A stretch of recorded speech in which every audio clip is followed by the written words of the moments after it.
नमस्कार दर्शकों, मैं प्रकाश वाघ फिर हाजिर हूँ आपके प्यारे चैनल सिटी न्यूज़ पर आपके मनपसंद कार्यक्रम राशिफल में। आज है दिनांक 18 मई 2021, वार है मंगलवार। इसलिए हम नमस्कार करते हैं माता काली को और हनुमान जी को कि हमें भी हमारे जीवन का अनावश्यक को बाजू में रख के अपनी एकाग्रता को, अपने महत्वपूर्ण कार्य को प्राथमिकता देकर आगे बढ़ना चाहिए। यही संकेत माता काली से मिलता है। काली माँ का प्रतीक होता है मंगलवार का दिन, जिस दिन एक नरमुंडा हाथ में लेके हमने समय का मूल्य नहीं रखा करके हमारे हाथ पाँव कमर को बांध के और उस शिव पर एक अपना चरण रखकर अपने समय का वरदान नष्ट करने का संकेत माता काली देती है।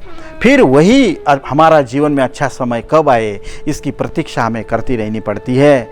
और इसीलिए मंगल ही मंगल हो हमारे जीवन में। सभी हम कहे कि सर्व मंगल्य मांगल्ये शिवे सर्वार्थ साधिके शरण्ये त्र्यंबके गौरी नारायणी नमोस्तुते।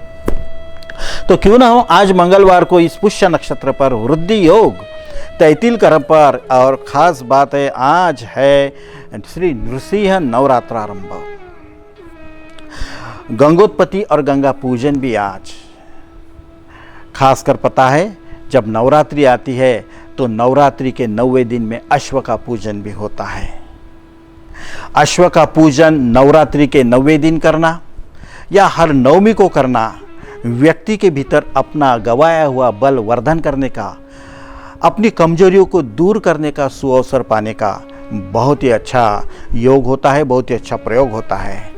उस दिन कम से कम हम सूर्य को नमस्कार करते हुए सूर्य के सप्तरंगी घोड़े हमारी ओर दौड़कर हमारे जीवन को, हमारे चेहरे को और हमारे घर को तेजस्वी बना रहे हैं। इस तरह का भाव तो भी हमने कम से कम अपने मन में लेना ही चाहिए। तो दर्शकों, आज का विषय है कि वास्तु संबंधित जानकारी, क्योंकि एक दर्शक है जिन्होंने हमें प्रश्न पूछा है, जिनकी कुंडली भी हम बताने वाले हैं, उनकी बेटी की कुंडली भी बताएंगे और इसके वास्तुशास्त्र के बारे में भी आज आपको महत्वपूर्ण बात बताएंगे। गौर से सुनिएगा दर्शकों। तो आज के दर्शक है कुमारी गुंजन लक्ष्मीकांत जी रोडकर, मूल जन्म कूरा का है, रहना वर्धा के है। इनके आदरणीय माता जी का नाम है तृप्ति मारुतराव शेलोकार। 10 दिसंबर 2010 का जन्म है इस कन्या का, गुंजन का, 11:40 पे शाम को गुरुकुंज मोजरी में। इन्होंने पूछा है कि मुझे अभी घर बनाना है, मैंने किस बात का ख्याल रखना चाहिए, कौन से नियमों का ख्याल रखना चाहिए। तो सबसे पहले हम तृप्ति जी आपको बताते हैं कि आपकी बेटी के योग कैसे है। तो सबसे पहले आपकी बेटी अभी 10 साल की हो चुकी है, बाल्यावस्था में है। उसका गुंजन नाम मकर राशि पे आता है, जिसको शनि प्रभावित राशि होती है। बहुत ही मनभावन, दिलखुश, एकाकार, शांत प्रिय और आज्ञाकारी होती है, ऐसी कन्या है। बस ये तो उम्र है खाने की, खेलने की, नटने की, सजने की और बिल्कुल माँ के आसपास रेंगने की। लेकिन जैसे अब कुमारावस्था शुरू हो जाएंगी उसमें नवनिर्माण होना है।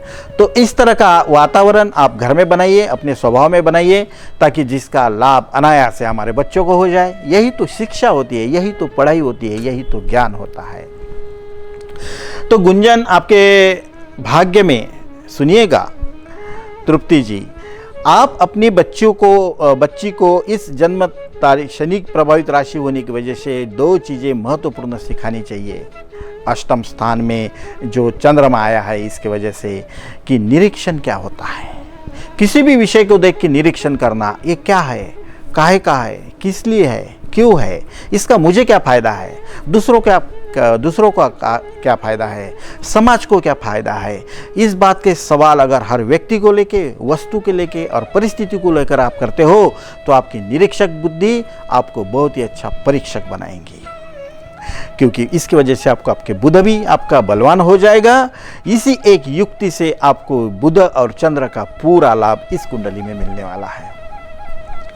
फिर अब इसके साथ जब आप अपने बच्ची के साथ सोते हो, बैठते हो, कहीं लेखने जाते हो, तो शाम को जब आते हैं तो अपने कन्या के साथ आत्म परीक्षण का प्रयोग आप करिएगा। आत्म परीक्षण का प्रयोग करने से जो आपके बच्ची का जो जन्म नक्षत्र है उसका भी आपको फल पूरा मिल जाएगा कि हमने क्या करना चाहिए था, हमने क्या अच्छा किया, क्या नहीं किया, हमें क्या नहीं करना चाहिए था, हम ये काम और इससे भी अच्छा कर सकते थे क्या, हम कौन सी दिशा में घर में बैठते हैं, इस दिशा पर भी इस बात का संकेत आता है। क्योंकि आप जब मकान लेंगे, अभी आप जब प्लाट लेंगे या कोई वास्तु स्थापित करेंगे तो उसमें दिशा का बहुत ख्याल रखना पड़ेगा। क्योंकि जिस दिशा की ओर भी आपका भवन होगा आपकी कन्या की कुंडली के अनुसार, उस दिशा का मंत्र भी आपको नित्य बोलना पड़ेगा। जैसे पूरब में है तो पूर्व रक्षतु वाराह, आग्नेय में है तो आग्नेय गरुड़ ध्वज, दक्षिण में है तो दक्षिणी पद्मनाभस्तु, नैऋत्य मुखी है तो नैऋत्य मधुसूदना, पश्चिम मुखी है पश्चिमे चाहे वो गोविंदो, वायव्य में है तो वायव्य तो जनार्दन, उत्तर में है उत्तरे श्रीपते रक्षतम, ईशान्या ही महेश्वरः। इसके बाद आपके बच्ची के कुंडली में घर बनने का पूरा योग है। माता को पूरा सुअवसर प्राप्त हो जाएगा, क्योंकि चतुर्थ स्थान का स्वामी मोक्ष त्रिकोण में आने की वजह से वह लग्न के साथ मित्रता करने वाला है। भला ही साढ़े साथी क्यों न हो, लेकिन लग्नेश और चंद्रमा परम मित्रता की युति में होने की वजह से आपका खुद का मकान हो ही जाएगा। तो मकान जब लेंगे तो किस बात का ख्याल रखना चाहिए, इस तरह का आपने प्रश्न पूछा है। आपकी सहेलियों ने भी पूछा है, आपके सभी आप्तसखीय प्रियजनों को भी इस बात की उम्मीद है कि हमें आज खास मार्गदर्शन मिले। तो सुनिएगा, हम जब घर बनाते हैं तो हमारे घर के दोनों तरफ होती है द्वारपाल और द्वार शक्ति, उजवी और बाई साइड। द्वारपाल मतलब हमारे घर की तीन बातें जो हमारे घर की रक्षा करते हैं। हमारे घर का ताला, हमारे गली का कुत्ता, श्वान, और एक मुफ्त में जो वॉचमैन का काम करते हैं कॉलोनी के लोग, ख्याल रखते हैं कहाँ आया, कौन आया, क्यों आया, वो तीनों द्वारपाल होते हैं। फिर द्वार शक्ति होती है। द्वार शक्ति मतलब और 9 अदृश्य देवता है। उसमें से वनस्पति जब हम घर में लगाते हैं तो वनस्पति की रक्षा करने वाली 4 देवताएं होती है, क्योंकि हर वनस्पति अंतर्यामी, मौनधारी, कल्याणकारी और परोपकारी होती है। उसकी उपदेवताएं भी हमारे घर में वास करती है। इसके बाद आती है हमारे घर की स्थान रक्षक देवताएं। जिस स्थान को हम लेना चाहते हैं, रहना चाहते हैं, सजाना चाहते हैं, हमारे मन और जीवन में सुख का हिस्सा बनाना चाहते हैं, वहाँ की 5 स्थान रक्षक देवताएं होती है। वो होती है आग, नाग, व्याधि, मृत्यु और वासना। यह हमें कभी भी घर से बाहर निकाल सकती है, इसीलिए यह 9 और वह 3, द्वारपाल 3 और द्वार शक्तियाँ 9, ऐसे मिला के पूरे 12 तरह की देवताएं हमारे घर की रक्षा करते हैं।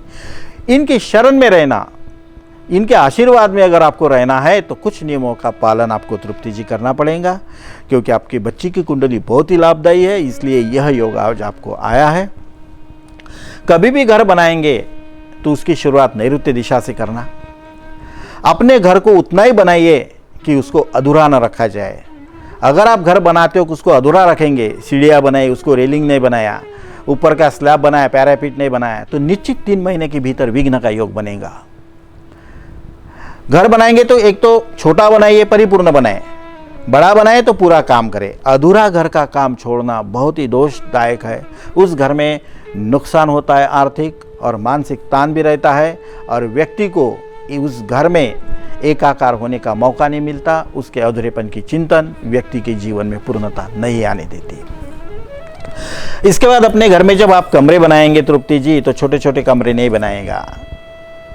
जैसे कोई मरता है तो 3x6 का गड्ढा बनाते हैं, पागल खाने के पागल को 6x8 का कमरा मिलता है, जेल में के कैदी को 8x10 का कमरा मिलता है।